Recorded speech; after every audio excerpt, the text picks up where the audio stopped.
Now that we've gotten through some of the physical basic definitions of things like work and energy, let's see how we can get quantitative with it and do some calculations. And to do that, we have to say a little bit about physical units. That's how do we say how much energy something is? We don't just say that thing had 18 energy, it's 18 somethings. And what are the units of energy?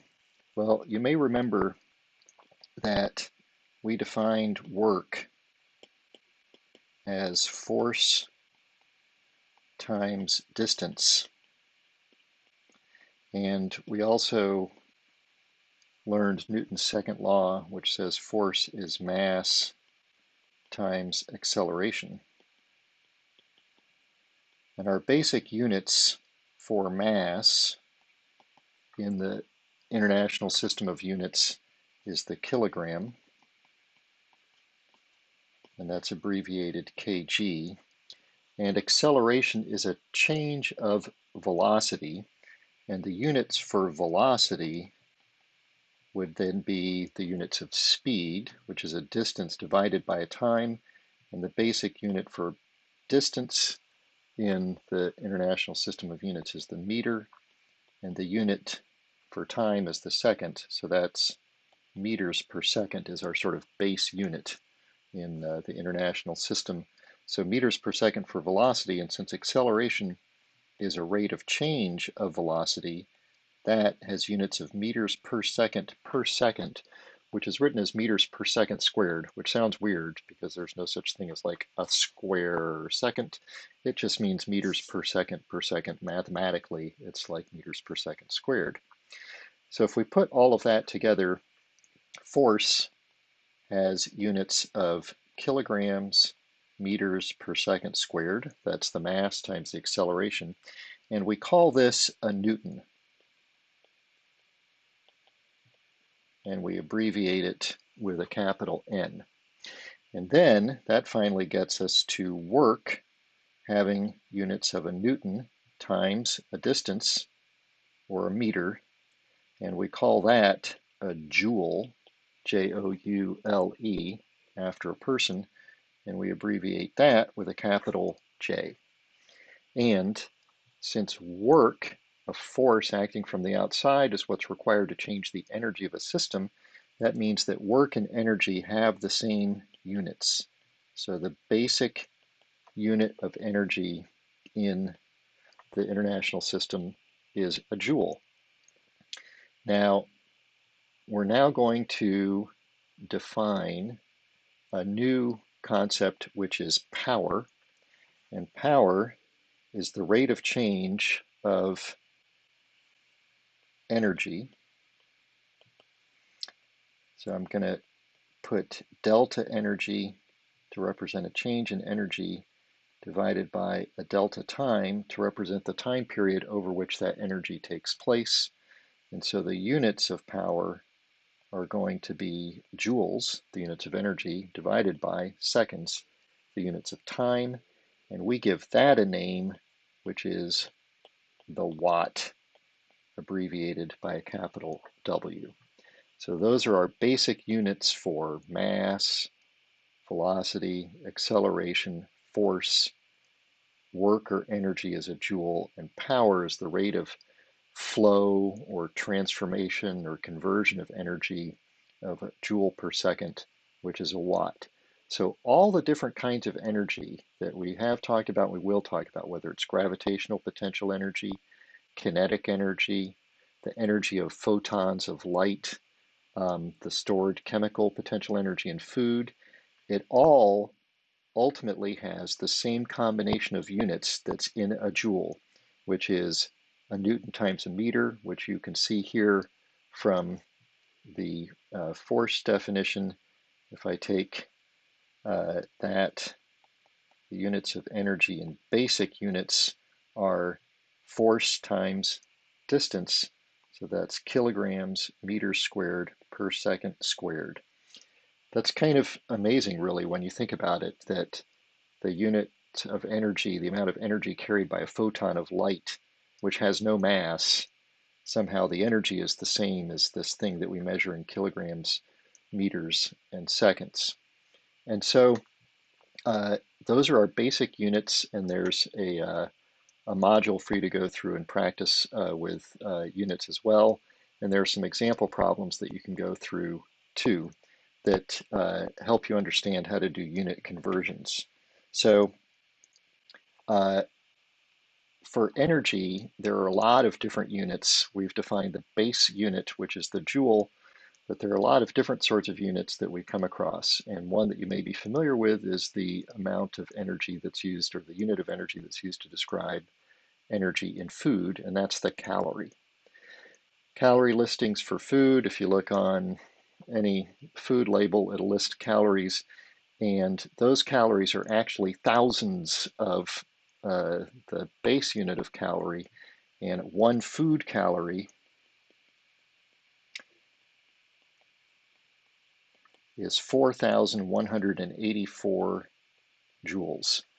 And we already know that we eat a lot of calories in a day, thousands typically. And so that tells us that a joule isn't really very much energy at all. In fact, it takes 4 joules of energy, one small c calorie, to raise the temperature of 1 cubic centimeter of water by 1 degree Celsius. And a cubic centimeter is about maybe the size of the tip of your finger. So that's not a lot of energy in a joule. So that means that our base unit of energy, the joule, is not super convenient for describing the energy that we use on a daily basis. And since a lot of the energy that we use on a daily basis in our lives, aside from the food unit, which we've already defined now to be 4,000 joules, is electrical energy. And electrical energy is sold to us usually in units called kilowatt hours. Well, remember that power is measured in watts, and a watt is 1 joule per second. So it's a rate that energy is consumed or transformed from one form to another.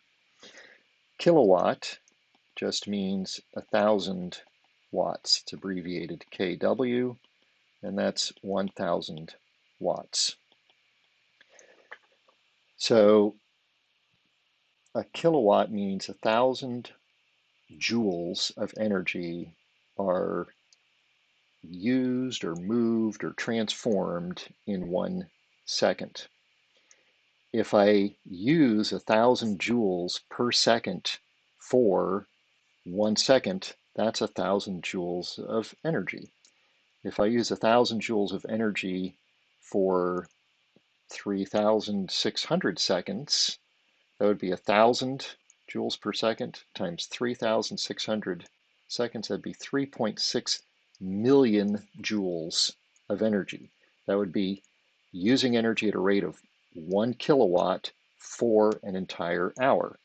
So 1 kilowatt hour, and that's how we would write it, kW dash hour, that means times, is 1,000 joules per second, that's the kilowatt part, times an hour, which is 3,600 seconds, which is 3.6 times 10 to the 6 joules. The seconds cancel out. So that tells us how much energy is a kilowatt hour. And it's a very weird term because kilowatt is a unit of power. Then we multiply power times time. That gives us back to a unit of energy. And it's a big number of joules. It's over 3 million joules. But a kilowatt hour is not a huge amount of energy because the joule is not a huge amount of energy. In fact, as it says in the slide, the domestic rates of electricity, only a kilowatt hour, 3.6 million joules of energy only costs about 12 or 13 cents in most residential markets. And that's to get energy in the form of electricity.